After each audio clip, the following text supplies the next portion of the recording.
Le prochain tableau, dans le fond, pour simplifier ça, quand vous allez faire du camping avec service, vous êtes branché. On va garder en tête qu'on se branche dans un 30 ampères. Là. Ça se ressemble, vous allez voir, mais vous allez voir que le chemin n'est pas le même. C'est plus simple. Fait que vous avez votre 30 ampères qui est branché dans le camping, qui va passer par votre protecteur de surcharge. Puis à ce moment-là, bien, comme il disait tantôt, si vous voyez que là, votre micro-ondes n'a pas fait de bip ou vous n'avez pas d'électricité à l'intérieur, allez voir votre protecteur de surcharge, les codes d'erreur.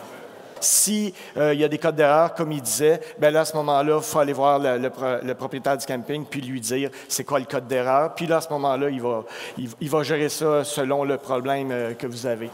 Ou vous changez de terrain. Oui, changer. Ben, c'est probablement ça, ou vous donnez un rabais puis vous n'aurez pas d'électricité pour le week-end. Là. Dans ce cas-là, quand on est en mode avec service, c'est certain qu'on n'aura pas besoin de génératrice. On a d'électricité.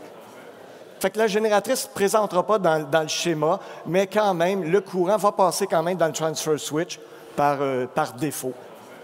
Là, à ce moment-là, ça va s'en aller dans les panneaux électriques. Si le micro-ondes ne fonctionne pas, bien à ce moment-là, on va se dire, on va aller vérifier dans le panneau disjoncteur. Peut-être un des disjoncteurs est sauté, ou vous avez des prises de comptoir qui ne fonctionnent pas. Vous avez aussi des prises GFI. Fait que ça se peut que ce soit celui de la salle de bain, le GFI de la salle de bain, qui soit sauté. Dans les nouveaux, maintenant, il n'y a plus de reset sur les prises de courant dans la salle de bain. Le GFI est directement sur le disjoncteur dans le panneau de contrôle. Ils sont identifiés par un petit piton blanc. Oui, il y a un petit bouton blanc qui est le reset dans le fond. Dans les breakers. Fait que là, si on regarde ça jusque-là, on a 4 étapes. On est en mesure un peu de diagnostiquer qu'est-ce qui peut se passer dans notre VR. Ensuite, bien là, si tout fonctionne, c'est sûr que vos accessoires vont fonctionner.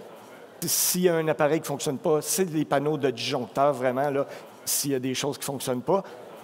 Ensuite, à ce moment-là, votre onduleur chargeur, lui, il ne sera pas utilisé comme onduleur ou inverter parce que vous êtes déjà branché sur du 30 ampères.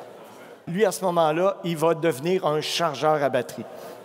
Il y en a qui me disent « je le mets à on, je le mets à off ». Si vous êtes branché, lui, il va s'allumer automatiquement, même si vous n'avez pas pesé sur le bouton, mais il est en mode chargeur. Fait que vous l'allumez, ça ne changerait rien, mais quand vous allez partir, vous allez drainer de la batterie parce que vous l'avez laissé ouvert.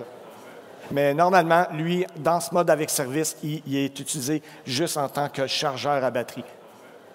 Le chargeur va charger vos batteries, bien évidemment, puis là, passe par les fusibles qui vont alimenter votre 12 volts. Si vous désirez recevoir d'autres informations, abonnez-vous à notre chaîne YouTube. Merci et bon camping!